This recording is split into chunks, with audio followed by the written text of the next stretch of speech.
ভারত জোড়ো যাত্রা পার্ট 2 নাম বদল, নতুন নাম ভারত জোড়ো ন্যায় যাত্রা। এবার ইন্ডিয়া জোটের সব রাজনৈতিক দলকে আমন্ত্রণ। উত্তরবঙ্গ এবং দক্ষিণবঙ্গের দুটি ভাগে রাহুলের যাত্রা হবে। রাজ্যে মোট 7টি জেলায় যাত্রা রাহুল গান্ধীর। 22শে জানুয়ারি রাম মন্দির উদ্বোধনের দিন অসমে রাহুল 100টি লোকসভা এলাকায় ঘুরবেন রাহুল গান্ধী।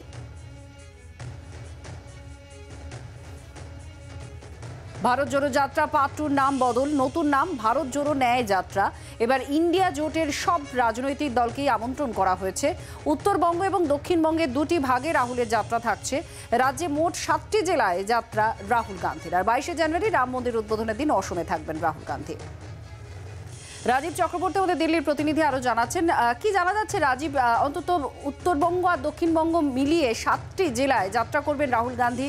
পুরো রুটটা ঠিক কি হতে চলেছে বাংলার ক্ষেত্রে? দেখো, রাহুল গান্ধী 14ই জানুয়ারি তার যাত্রা শুরু করছেন এবং এবারের যাত্রার নাম দেওয়া হয়েছে ভারত জোড়ো ন্যায় যাত্রা। এই ন্যায় শব্দটি নতুন করে ঢোকানো হয়েছে এবং এবারের যাত্রা আমরা জানি যে পূর্ব থেকে পশ্চিম যাত্রা, যেটি একেবারে শুরু হবে 14 তারিখ। এই যাত্রার মধ্যে পশ্চিমবঙ্গে থাকছে 5 দিন। রাহুল গান্ধী নিজে তিনি পদযাত্রা করবেন। মোট রাজ্যের 7টি জেলায় তিনি যাত্রা করবেন, যার মধ্যে 523 কিলোমিটার রাহুল গান্ধী যাত্রা করবেন।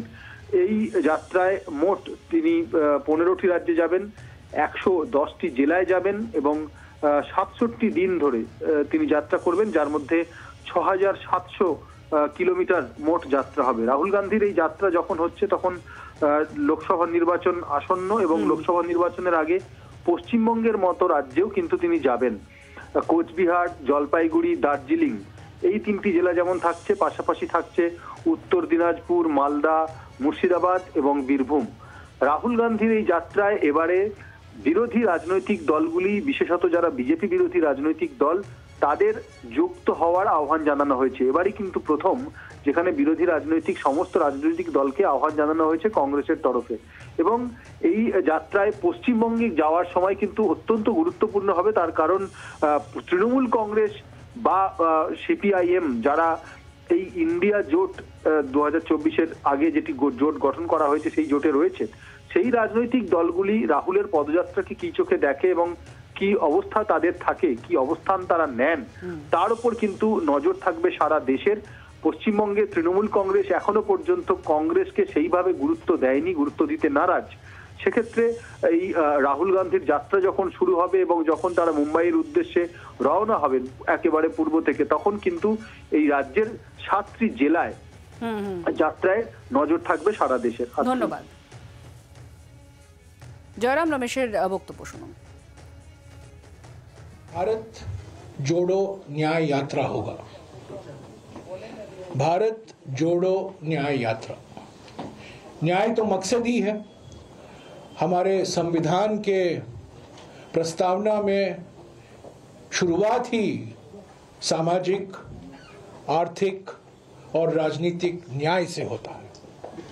सर्वसम्मति से ये निर्णय लिया गया कि भारत जोड़ो यात्रा से जो हमने सफलता हासिल की थी, भारत जोड़ो यात्रा का जो असर न केवल हमारे संगठन पर परंतु हमारे देश की राजनीति पर पड़ा, उसको हमें भूलना नहीं चाहिए, उसको आगे ले चलना चाहिए। इसलिए इस यात्रा का नाम भारत जोड़ो न्याय यात्रा होगा। তৃণমূল কংগ্রেসের প্রতিক্রিয়া কি রয়েছে রাহুল গান্ধীর এই ভারত জোড়ো ন্যায় যাত্রা নিয়ে, যার মধ্যে পশ্চিমবঙ্গের 7টি জেলা তিনি স্পর্শ করবেন? কুণাল ঘোষের প্রতিক্রিয়া শুনুন। এটা বিবৃতির জন্য বিবৃতি দেওয়া হলে একরকম, কিন্তু যদি সত্যি এটা কার্যকরী করতে হয় তাহলে নিশ্চয়ই ভারতের বিভিন্ন জায়গায় বিভিন্ন রাজ্যে ইন্ডিয়া জোটের যে শরিকরা রয়েছেন তাদের শক্তি অনুযায়ী, বাস্তবতা অনুযায়ী তাদের সসম্মানে আমন্ত্রণ করার পর তাদের নেতৃত্ব গোটা বিষয়টা বিবেচনা করে দেখবেন। মুখে বলে দিলাম সবাইকে চাই, কিন্তু সেখানে যার যেখানে শক্তি তাকে কতটা সম্মান দিয়ে বাস্তবতার উপরে দাঁড়িয়ে আমন্ত্রণ, রূপরেখা তৈরি কর্মসূচির, তো সেগুলো তো এরপর নির্ভর করবে। ফলে ওনারা আমাদের সর্বোচ্চ নেত্রী মমতা বন্দ্যোপাধ্যায়ের সঙ্গে কথা বলবেন, তারপর দেখা যাবে কি হয়। বাংলার আওয়াজ, বাঙালির আবেগ, জি 24 ঘন্টা।